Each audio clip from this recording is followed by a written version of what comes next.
Welcome to another episode of the Everyday Game Changers podcast. I'm your host, Barion McQueen, and you know how we do each and every week, talking to game changers in business and music and community and more. And today's guest fits in business, fits in community. I got Robin Dimond in the building. How are you? Fantastic. Woo! Live studio audience, Robin Dimond in the building. People think it's like literally be 15 people. It'd be like 2 people behind the scenes making on. How are you? I'm doing amazing. What y'all don't know is we were supposed to start this episode about an hour ago, but Robin is such family that we just started kicking it and just started talking, and we was getting so deep I had to actually stop and say, yo, might have to save that for the podcast. So for nobody who don't know, Okay. give me the brief intro. Who is Robin Dimond? Okay. I'm Robin Dimond. I am the founder and CEO of Fifth Cor. It's a marketing and emerging tech company. And when you say emerging tech, so we was at this digital marketing conference today, and everybody was just talking AI. You got to learn it. You got to embrace it, AI.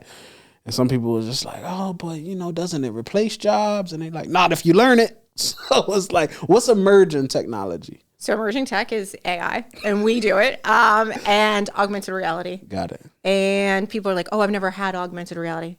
I'm like, have you used an Instagram filter? Come on, don't lie. Mm-hmm. Okay, you used augmented reality. Right. Machine learning, and then volumetric capture. So that's what the Apple iPhone Pro is coming out. And so it's really part of our conversation. I'm not going to date myself here, but back in the day, social media was just a fad. And it was going to take over. People were worried about it, and now everyone's embraced it. If you didn't embrace it, it's like you're going to die out. That's the same thing with emerging tech. I tell people don't be the old person with the flip phone when it comes to, right? it comes to this technology, because like I always wanted to embrace technology.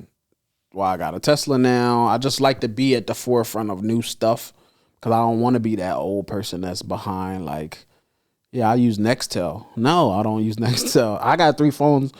I need to know Android's technology. I need to know Apple's technology, and I'll just make them work together. But it's just like, how important is the technology aspect to what you do in business? Now it's everything. Yeah. It's dictating where the market's going. People want to be completely immersed in what they're doing. And so if you don't embrace it, I was at a conference yesterday, and they held up a floppy disk, and they were like, remember when the floppy disk came out, we could hold like 1 megabyte, and we were so excited. And now it's like a terabyte, this teeny byte. Yeah. That's the same thing with AI. You don't not drive a car because a card came out, And so every day it's the worlds are blending way too much. And as a marketer, which you are, and a fantastic one, hats off to him, is the fact that it's coming in everywhere. Yeah. From our phones to goggles to a QR code that comes up into 100%. An experience. So it's funny because like when you say the augmented reality thing, people don't realize they've been doing it. Like I got friends that's like, hey B, I'm in the background and they put my face on. I got makeup and lipstick. Yes. I'm like, yo, I'm a dude. Take them filters off. But that aspect, I literally have a friend, shout out to Dashes Clay. He's known for his red beard. So his music fans, every time they post, they have this filter with his red beard on him. And I'm like, oh man, that's really dope for marketing. It's dope. So the augmented reality stuff, I love it. I just don't think people know that they know it. I don't think people know that they know. And I always give my dad as an example. So he's 71, and he'll be like making cat ears on his Instagram. And I'm like, okay, so you get it. Yeah. You get augmented reality. Now we can take it to a new level. We can make your food come to life. And we both share a bond for food and cocktails. Facts. What happens if it really could just tell you everything about that cocktail, how to make it? So you walk into your favorite liquor place and it tells you everything about it. It's making the world connect in a totally different way. When I was actually at your event, I met some guys with like, was a Revolve? Who? It was like, they show me they have this app that they go in for like food, right? Restaurants. And he's like, yeah, we'll do a 3D this so you can see the spaghetti. Yes. Just how it comes from the back. And I'm like, let me see this. He's like, and I'm looking and I'm like, oh man, you could just see that's a good meatball. And he's like, See, you can't do that with just a photo and a menu. And now that Apple Vision Pro is coming out and you have that headset and it's run off, I don't even have my phone in front of me. It's run off LiDAR. It's going to be so real how we shoot content. So for all these creatives, I'm trying to say, get on top of it now because we're about to shoot content differently. And in December, the world's going to change. You have 4 months to get your act together and start learning how to embrace augmented reality, how to embrace artificial intelligence. And it won't replace you, but the people who use it will. How do you get into this space? I think it was because of doing marketing. Okay. So oh man, you keep asking those hard questions. Should I say my age right now? I used to do billboard designs. Okay. Yeah. And I worked for a really cool agency. And I said, I think this social media thing is going to be around. And they were like, no, it's not. No one's going to want it. But we'll let you spin this up. If you can find your own customers, then you have a job. And so they allowed me to start dabbling in it. And it was in Facebook and then Instagram. And then all of these started coming out. And they started emerging with technology faster than we could. Look at Threads when it came out. How many people downloaded Threads before they even read the instructions? Boom, everyone had a thread. That's a fact. And so augmented reality is starting to become so easy. And kids are picking it up and it's blending boomers to alphas. Yeah. And I think that's the way. It's a way to relate to people. It's a way to bring your product to life. It's a great training tool. Love that. So like there's not always going to be a Robin that can walk around with your pocket, but you can put a headset on, you can see. I could do your whole display here and walk around and be like, this is the kind of camera, this is how you turn it on, like a training tool.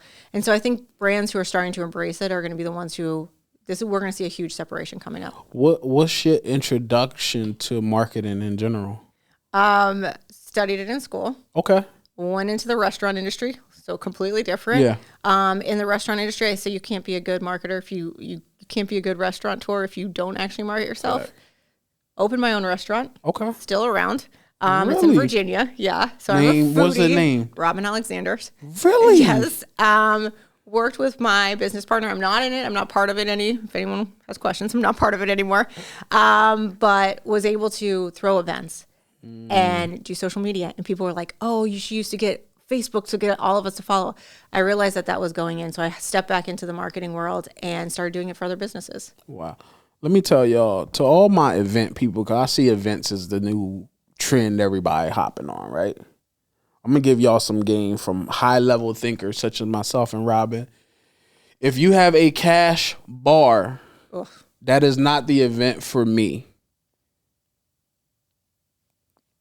Keep that in mind for your invitations. If there is a cash bar, that's not the event for me. Really high-level people, even though they have the money and can go and buy whatever drink they want and whatever bottle they want, it's a level of quality that they like, you know what, that person took the extra step to make sure the hospitality aspect is intact when I come in the building. Your event should be like your home. Yes. I'm inviting you to my home. I better show you a good time. I better walk you to meet other people. You would do that the same thing. I better not have to buy a drink. Yeah. And you better feed people for the love. Don't make them sit there for 3 hours with no food. I'm going to get hungry. You are. That must be a trend here in Florida. Nobody don't be want to have no food. No. Come to an event with us. I'm going to make sure you eat, drink. Make sure you get to a Fifth Cor event. I vouch for it. If they need a testimonial, I look right in the camera. Go to a Fifth Cor event. You're going to be around the right people, but they're going to make you feel like you already know them. So make sure you go to a Fifth Cor event. Robin is the plug. Her staff, hospitality, 5-star. It's like Ritz-Carlton of the events when you go. Okay, now they're all probably going to be at home being like, you heard it, right, Robin? You heard him. He said that. They did. It's VIP. You know, you come in, you need to be part of our family. I love it. You need to know everything about your guests, who you're inviting, what they drink, what they eat, what they wear, their face, know about their family, and then connect them to other people. Yeah. They're not there to get sold to. They're there to make a connection, a deep connection. Yeah. And that brings us together. I think we need to switch how we do events. 100%. I feel like it's like I don't want to say it's like a wave, but I feel like it's like everybody go to so many events and everybody's reverse engineering everybody else's events. Like, I could do this better. Like, you know what? I didn't like that about their event. I didn't like the music this DJ played. I didn't like the food. I didn't like the drinks. So it's like, I'm going to do my own. And then it just turns into events is a beast. Thank you. It's a beat. Like I do a monthly. You're like sweating. Oh my gosh. I do a monthly workshop for my nonprofit organization, just teaching photographers lighting and camera. I have so much anxiety every month to have to plan one of these and find a location. It's a nightmare. I do it for them, but it's a beast putting events together. So I don't think that aspect is spoken about enough because we all see the end result. You do. And you don't see the person running around with sneakers on and their hair like sweating their makeup off. And I'm like, no, I'm fine. Everything's fine. Did I eat today? I don't know if I ate today. And then you go into the event and you are tapped. Yeah. And then it's like, okay, now, you got to turn on. And so I think for someone who's going to throw events, it's like a podcast. Do it right. Yeah. Do it manageable. And also surround yourself with good people. Because I want to hear you speak on your podcast, but I like how you talk to somebody else. And so an event should be like that. It should be 100%. Network with other people. Yeah. Invite someone for free. There's a small business owner out there who just needs one event to like take them to the next level. Yeah. And if you have that power, bring them along for the ride. One thing I want to ask you that I feel just in knowing you for a short period of time, how do you master team building? Oh, I have to brag about my kids. So we have our core values. We're called Fifth Cor, COR. Yeah. When you come into our company, you get a battle buddy. We're like the military. So we stole this thing from the Marines. You get a battle buddy. That's your ride or die. You do LinkedIn posts together. That's your person to ask questions for. That's the person that's going to raise up with you. They call it co-parenting. Lexi and Kira, which is a shout out. Those are my heads of departments. And they call it co-parenting. And they go into life together because you're not always going to be on. So that's one about our team bonding. 2, you don't get promoted until you help someone else. That's it. You want a promotion? Bring someone else into your place. So until someone is as good as you can't move up. And the other thing is stick to our values. If it's not for you, it's okay. We can go see other people. Yeah. See, we're not breaking up in a bad way. We're just going to go see other people. Yeah. And I'll give you the letter of recommendation to whoever you want to go to if this is not our vibe. I'll tell you, like, when I got there, soon as I walked in, first of all, I parked somewhere different. And they're like, oh, you got to walk to the building of innovation, right? So I'm like, okay, cool. I walk in. And I come through the door. And they're like, Mr. McQueen. And I was just like, and then the little security man is like, looking like, who is this guy? They're like, Mr. McQueen, we so glad. Do you need anything? Your photographer, he's already upstairs. And I'm just like, oh my gosh, thank you.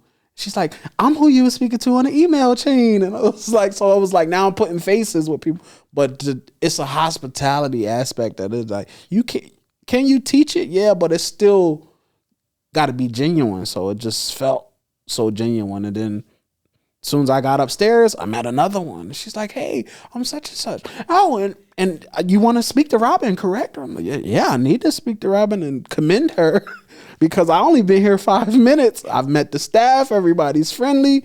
I'm someone who struggles with the team building aspect. So I admire that because I wouldn't say I'm hard to work for.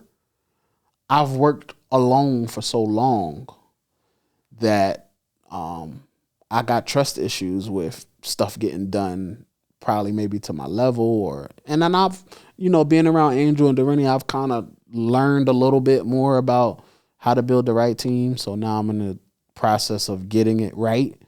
But it's hard to relinquish control. Maybe. Oh, I'm a firstborn. That is like controlless. I'm a firstborn raised by a teacher and a police officer with a military background. I am literally type A to the 10th degree. My parents are they're laughing when they see this. They're going to be like, yeah, that's Robin. I've had to like step back and I hire smart people and I trust them. And sometimes I have to tell them like in a message to myself, I'm like, I trust you. Jennifer wrote me this past week and she was talking about AI and she's like, I want to launch this. And I was like, I trust you. She's like, well, don't you want to proof it? And in my heart, I did. But I already knew that it had already gone around because that team had already had it proof by everybody else. And I was like, I don't want to stop the creativity. And if you don't know him, delivers so fast. I've never seen anyone deliver so quickly, so eloquently. And I was like, man, this guy's going to give me a run for my money.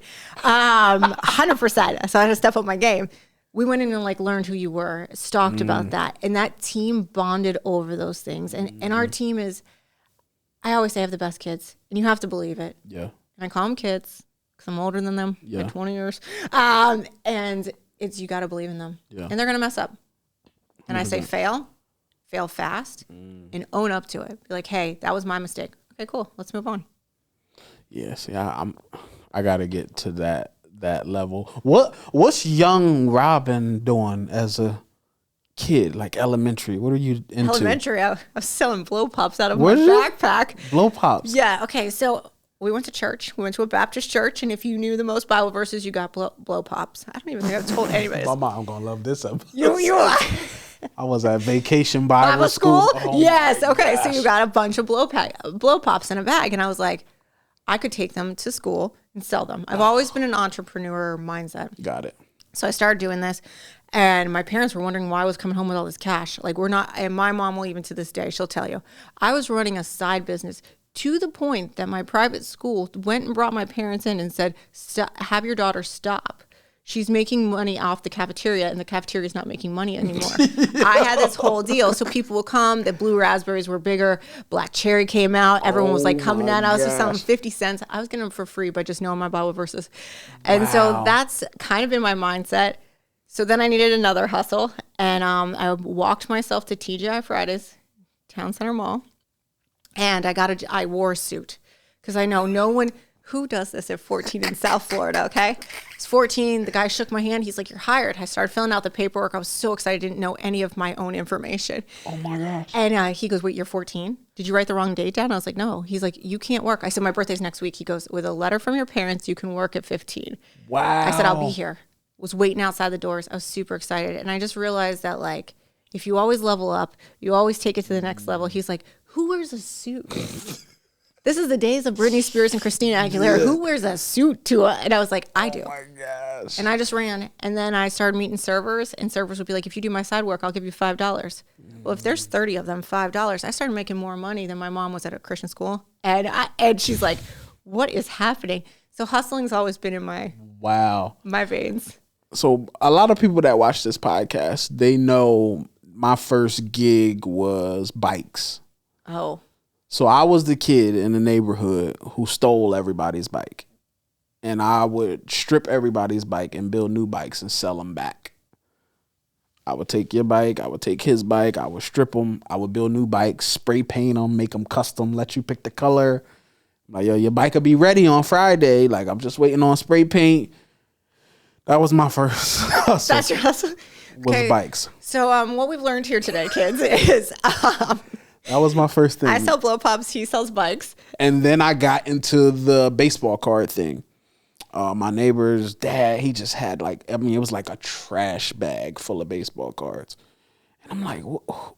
But these was like cards were so old. They didn't even look like the cards you could buy in the stores, like the Upper Deck, I think was the name of it.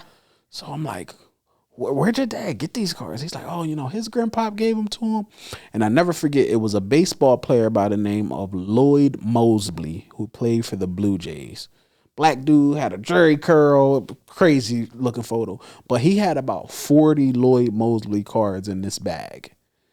And I went to the pawn shop and I'm like, I'm just went in there confident. I'm like, hey, I've been selling these Lloyd Mosley cards. What you would give me for one of those? He's like, you got a Lloyd Mosley from when he played for the Toronto Blue Jays? And I'm like, yeah. I'm like, how much is one of those cards? He's like, man, I give you $150 for that. Game changer. I was like, let me tell you something, sir. I got 42 more of those Lloyd Mosleys. Is you willing to buy them? And it changed everything for me.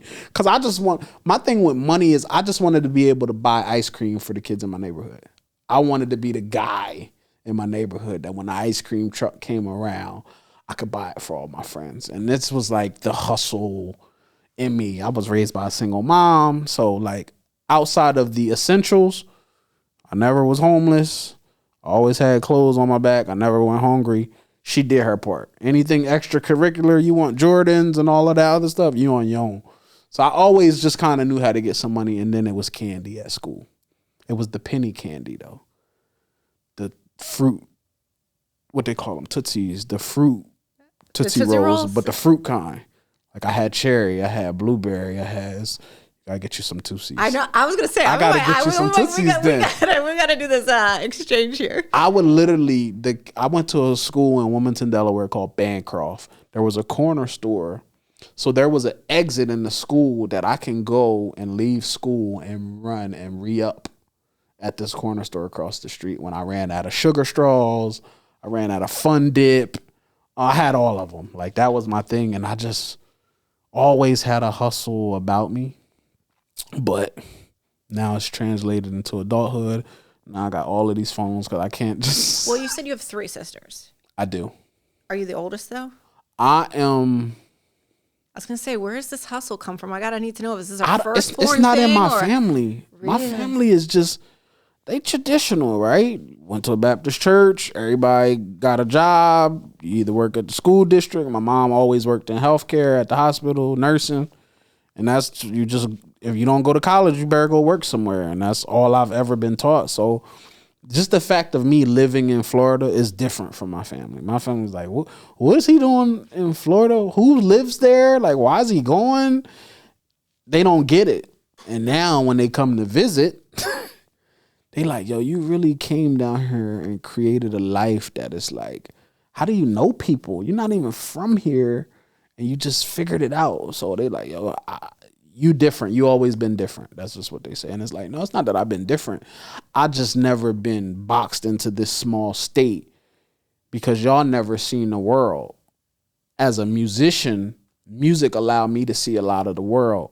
So I'm forever grateful for what the music industry did to me because there's only 2 states I've never been to.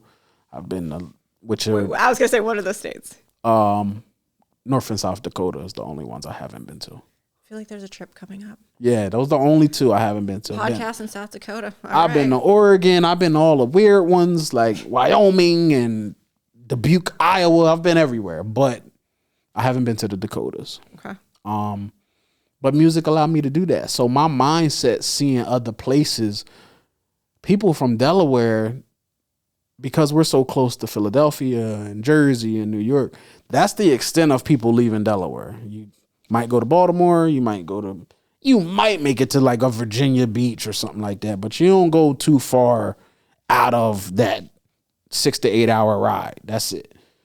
And for me, it's just like, yo, I was in London touring at 18 down Piccadilly Circus, the man, you know, so it was just like the way I thought was always so much bigger than the state that I'm like, nah, I can go anywhere and I'm going to figure it out. And that was what y'all see now is figuring is figuring it out. And sometimes you have to take that leap. I called my parents and I was like, and I have, they're in very traditional jobs. Yeah. Where you go all the way till you get your pension, or Of you course. go all the way till you get, your 401k. The gold watch, right? Yes.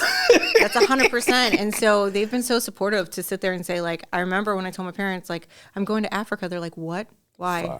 Yeah. And I was like, oh, I'm going to go to Uganda. And my mom and dad were like, who do you know in Uganda and what are you doing? Yeah. And I was like, hey, my heart's called there. Wow. And so I went there for a while and got kids that were sold into trafficking. And so, like, I went and lived in a hut. And, like, people are like, what? Fire. And I just wanted, and my parents supported it. When I moved to New York, I said, I'm moving to New York. And they were like, when? I was like, my mom was like, you already are packed, aren't you? I was like, yeah, in 4 days, I'm going to move there. Didn't know where I was going to stay. I'll admit that now. But I told you, I was living in Chinatown for a hot second. Yeah. And so, like, it's always been, at least I'm supported. Yeah. And so I think that's what's given me the edge. Yeah. But I will definitely say I went against the flow. 100%. I mean, look, I was like, I moved out at 17. My mom was super religious. I was doing like hardcore rap music. And my mom was like, look, if you're going to be under this roof, all that profanity and all of that you doing, you need to get your own house, it sounds like. And I was just like, man, you crushing my dreams, and you supposed to be a mom that support their kid. Man, y'all don't support me, I'm out. And I just packed my clothes, no plan, no hour. I moved out at 17, never moved back. And I think for now, my sister now, she's like, I need you to talk to your sister. I think my mom has PTSD with like, she don't want my sister to move out too early. I think my sister's 21 now and she's still there. And I'm like, listen, I tell my sister all the time, like, look, the one thing my mom don't want to do is have her kid move out early like I did. So I always tell my mom, when y'all raising her, y'all can't raise her how you raised me, because a lot of stuff you did, church, for example, as I got older, I hated church because I went so much that it just drove me away. So my behavior of stealing bikes and doing all of these things was the opposite of church, because Monday I was at Mighty Men's class. Tuesday, it was crazy. Did we go to the same one? Yeah, right. It was crazy. It was Wednesday's Bible study. Tuesday was young choir. Thursday was old choir. Friday was youth night. Saturday was feed the homeless. And then we was back at church on Sunday. And I was like, yo, this is no life for a kid. Like, I live at this church. So as I got older, I just kind of was like, I'm the devil's child for a little bit, because I just did everything the opposite of church. And now that I'm older, I get a lot more, I'm a little more wiser. I understand it. And I always apologize to my mom. Like, oh, I'm so sorry. I was so bad to you. You was just a single mom trying to figure it out. I apologize to her all the time. So we segueing. Yeah, I was going to say. What is one thing about Robin that you like to do that nobody knows? Cook. It's my love language. It is. That's how if you want to know if I love you, come over and I want to make you something that you've never had. It's a way to be creative. It's a way to troubleshoot. I'm not going to bake for you. I can't bake to save my life, but I want to treat you to something. That's the shit. I think they say there's 5 love languages. There should be 6, because food transcends everything. Agreed. Religion, background, race, everything. You bring people together to break bread. You get to know who they are. You get to treat them, and you get to be a servant to them. And so I love that. And so I think the first time I met you, I was like, no, you got to come to Friendsgiving. You definitely invited me to Friendsgiving. I was like, bring your wife. Let's go. Let's definitely do this. Invited. What if I come over to Robin's cooking fiasco, what you going to be making me? Okay, see, no, that's what everyone asks.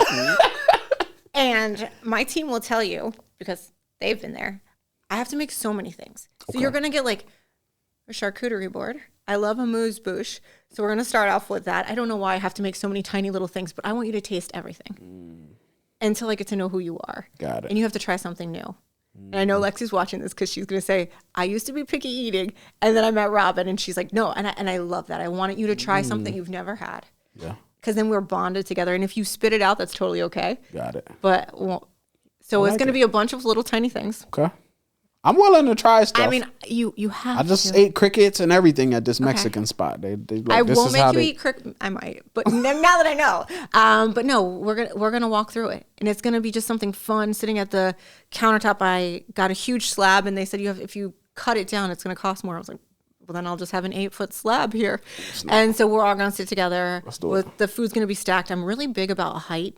I feel like you eat with your eyes. Okay. So we're going to walk through it, and there's going to be little cards and notes so you know exactly what everything is. This is the level of quality that I'll be talking about with a Robin event. Whether it's an event or her house, things are properly labeled. I love this. Like being in this PR space, I tell people I fell into PR an accident. What should... Cause I be like to pull the curtains back. I had one of my PR guys on the show last week. Shout out to JJ Live. And he was just like, Barry, you know what? I'm gonna just be honest. People gotta pay to do PR. Whether you hire an agency or not, you gotta pay. So when these celebrities get on, I'm like, oh my gosh, I was just on the cover of GQ. Somebody paid to get them there. 100%. So like, 100%. I'm not a whistleblower, but I'm like, yo, this is the truth. You paying to get on there. Forbes didn't call you. Forbes called you because you gave them a lot of money to be on it. So I think that's the misconception about PR. Yeah. Let's use these people. The Kardashians know what they're doing, right? Oh, so special. They're just making, and you have to respect the business. You might not watch the show. But the business hustle is all about these things. It's pay to play. And if you don't know that as a business owner, you're not ready to be in business. You invest in yourself. Why am I going to invest in you if you're not going to invest in yourself? 100%. So when someone's like, "Well, I can't afford marketing," then why do I buy your product? If you don't want to back it, if you're not going to ride or die for yourself, then I'm not going to support 100%. It. And we look for clients like that too. Yeah. And it's a pay to play anymore. What's your how would I say this? What's your strategy for having to turn clients down? Red flags. You know that song Running Through the Red Flags? I play that song so loud to myself, and I don't even know who sings it. But it's running through these red flags, and I think she's talking about dating people, but there are red flags. First come out of your mouth. This is my 4th agency. I hope you can do better this year. Nope, red flag. 2, I have a tiny budget, and I really don't want to invest in that. Yet you're sitting there with a Rolex and on your boat. Okay? No, if you don't believe in your own product, red flag. Yeah. Red flag, how they talk to my team. If you bring up their age, who they are. I have this client. I'm not going to whistleblow since you whistleblowed. His one thing was our results are amazing, but your team looks really young. Look, I was like, red flag, dude. We don't need to be in business together anymore. Wow. Because if you're not going to respect the results, you made $4 million off your social media this past year from us. Yeah. If you're not going to respect those results, well, he knows who it is. Oh, now. He knows. He knows. You know. Straight up eye contact now. But you have to respect my team, and vice versa. They have to respect that client. Wow. You can be a vegan and sell meat seasoning. It doesn't matter.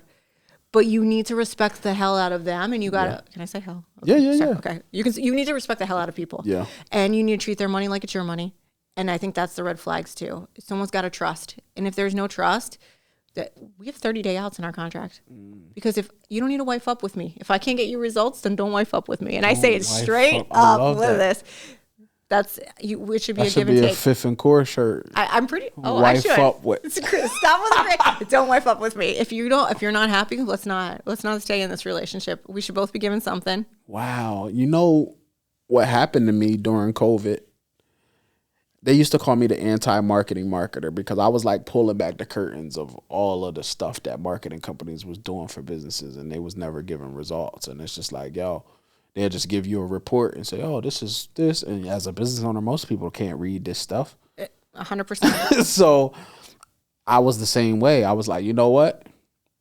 I'm not going to lock you into a 1-year contract as your marketing company, because if you're not happy, I don't. What am I gonna keep? What you gonna keep paying me for the rest of the term of the contract? Right. You're not happy. You're free to go after the next month. You're on a month to month. And then COVID happened, and I started getting, hey Barion, we don't know if we're gonna be able to afford marketing. And it was like all the clients called each other at the same day. Oh, I know they just did. Like boom, boom, boom, and I'm like, oh. And all I can hear myself saying is, yeah, if you're not happy with the services after 30 days, the next month you can leave. Okay, so COVID definitely scared me too. And we picked up different clients. We lost a lot. Yeah. And I'm not going to lie. There were some people, we had hard conversations with people. Yeah. Hey, I'm sorry I can't keep you. Not because they don't love you. Yeah. And not because you're not doing a great job. Yeah. But we don't have clients right now. And I'll tell you, that was for marketers or for entrepreneurs and business owners during that time. We were like, what did you all get on a call together? Like you guys did a Zoom to say like, we're going to lose you. It's crazy. A couple stayed. Those ones, Jenna, I'm gonna give a credit to her. Jenna went through a pandemic with me as her marketing company, and she wrote it as a testimonial. That's why I can say it. She believed in it, and we thought outside the box. Fire. We totally, from going live in her restaurant because they couldn't bring people in, to doing to-go orders and teaching people how to cook at home. She was willing to stand by me, and I was willing to stand by her in everything. Fire. And I think that's the difference. I don't want to be a marketing agency that's like, oh, we own all the pixels and we own all that. No, you own your own stuff. Yeah. I don't change your passwords. Okay. You want to lock me out? That's cool. That's your game. But there should be a trust, and it should be like a relationship. So another red flag. They don't have trust. Shout out to my 2 clients that stayed during the pandemic, The Method, which was a fitness apparel line, and Armored Impact Windows in Boca Raton. Still, those are like now my business partners, like, because those was just my guys. But literally lost everything. What I wanted to ask you is, when I get on this platform, everybody knows I'm a personal branding guy. Like I've seen what personal branding has done for my businesses, because I was a guy that hid behind a logo a lot. I was like, oh, that's my company. Everybody don't know who owns State Farm. You don't see that guy. They got Jake for that, and Progressive got Flow, and cool. How has you investing in your personal brand changed your business? Ooh, are you ready to get real right now? Let's do it. Okay. So people talk to me about personal brand all the time. Hey, you got to look the role. And I didn't know what that meant. I thought it was kind of cocky. Oh, if my work proves it. No, it wasn't about that. It was about walking into a room, feeling confident, owning it, owning who I was and knowing what that looked like. I kind of hated on my old CEO. He'd be like, oh, just go on Robin's LinkedIn. I was like, come on, I don't even have one. And I realized all of a sudden I had to invest. So if people who are like, I don't remember you. I know you worked at that company, but I don't remember you. I was like, yeah, because I had short brown hair. And I was about 43 pounds heavier. And I lost weight. And then I just started feeling, what's my brand? What is it? If I'm going to say these things about our brand and I'm going and selling branding, your brand is everything. Who are you going to be? Are you going to be transparent? Then you freaking be transparent across everything. You sit there and say, these are extensions. That's transparency. Okay, I still own my brand, but it's transparency. And I did not realize how much personal branding, to the point, I don't say you have to wear labels. That's not it. Yeah. It's knowing who you are, feeling comfortable in your skin, and it's owning that. Yeah. Owning those statement pieces. When you said that, I was like, I just cleaned out my closet. I want to like bring you over and be like, look in the closet. Because it's, hey, does that fit our brand? I always say your vibe attracts your tribe. Like truly your vibe that you're putting out, that you feel and you feel confident. And if that means changing something, that's okay to say. Yeah. But I'm also going to be the first to admit it too. Yeah. I get on my Instagram live literally sometimes and I get eczema flare-ups. So I'll put Eucerin on my skin that's my thing. I get on live with the Eucerin still on there and they like, yo, Barion, this is why we love you. You be just so you that it's okay. Yeah. And it lets me know, oh, it's okay that I left my lashes this morning or I've learned so much stuff about my lashes right now. No, I've just learned so much stuff about but it's true. That. Like, first of all, I'm the husband that's in Ulta, so I have to know this stuff. I'd have to know foundation and highlighter and the different techniques. I done seen people do their highlighter with a fork here to do the lines and the concealer. I know all of this stuff now. I'm so impressed right now. I be in Ulta annoyed because there's no seats for men. So I just navigate to the shampoo sections and. So also what we're saying coming from a branding expert is hire him.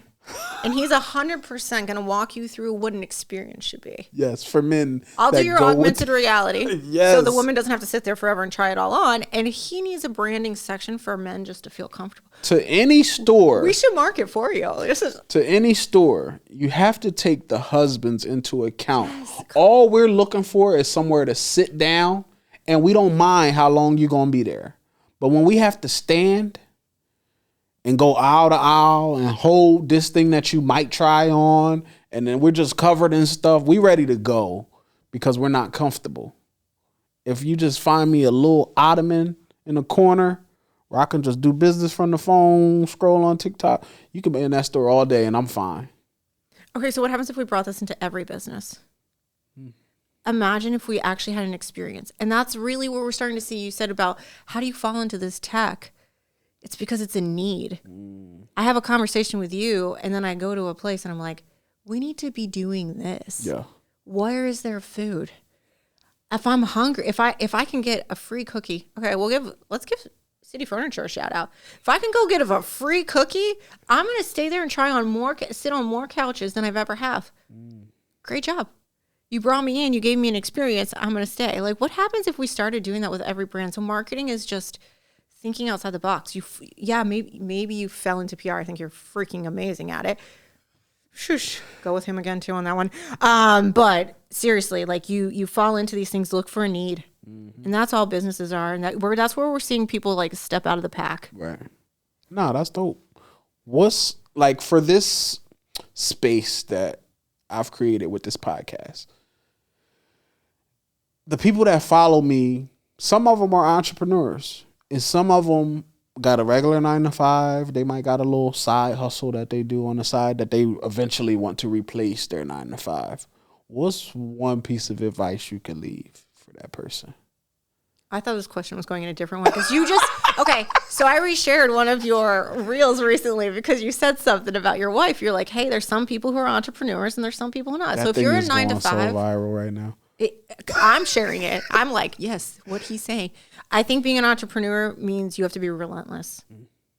I look to David Goggins. If you haven't read David Goggins' book or Andy's 75 Challenge, do something that challenges you for 75 days. If you can't make it through 75 days, you're not going to be an entrepreneur. If you can't wake up and drink water and work out twice a day, you can't be an entrepreneur. Because there are days I do not want to go into ADP and cut pay, but it's every day. The grind is every single day. So I would say first, do something that challenges you and do it for at least, they say it takes 60 days. It's supposed to 30 or 60 days to change who you are inside. So do that. Then look at your circle. Can we talk about your circle? So those 5 people around you, if you don't have 5 people that are living that life, then you're going to be very lonely. You're going to be lonely anyways, but look at those 5 people. What are they doing that stands out? They should be challenging you. These are not yes men. You do not talk in a vacuum to yourself. Like, I don't know, people are like, I have the best idea. I'm like, have you asked anyone in your life about this idea? So do something that challenges you. Find 5 people who will hold you accountable, like really keep you in check. Yeah. Like, I hope you see something on my Instagram and you're like, Robin, take that down. What the heck are you doing? I would want you to say something that, because we should have that relationship 100%. Right now. And I think the one thing is find your balance, and your balance is not 50-50. People hate on me all the time. They're like, where's your balance? I'm like, my balance is 120 and I'm okay with that. But don't expect the same results. Yeah. And no one will love your business as much as you do. Right. So if you expect your employee to come in and just be crushing it, like people will be like, I expect my employees to work 70 hours a week. You are nuts. If they do it, love the heck out of them and keep them. But so challenge yourself, find your circle. And then what was the last one I said? I don't know. The other 2 were really good. Find those 2 things. Yeah. Nah, that's really good. Like, I tell people I'm a good entrepreneur because I was a great employee for somebody else that didn't appreciate the value that I've gave. Like, I treated their company like it was my company.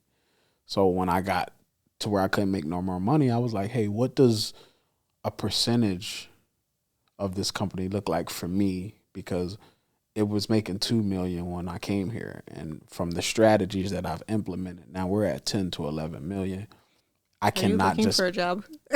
About to be, right? Okay, right. Yeah, I got you. So after that, the guy's like, oh, I'm like, this 60,000 you're paying me don't match what I know is coming in. And he's like, oh, well, you want to make more money? Sell more windows.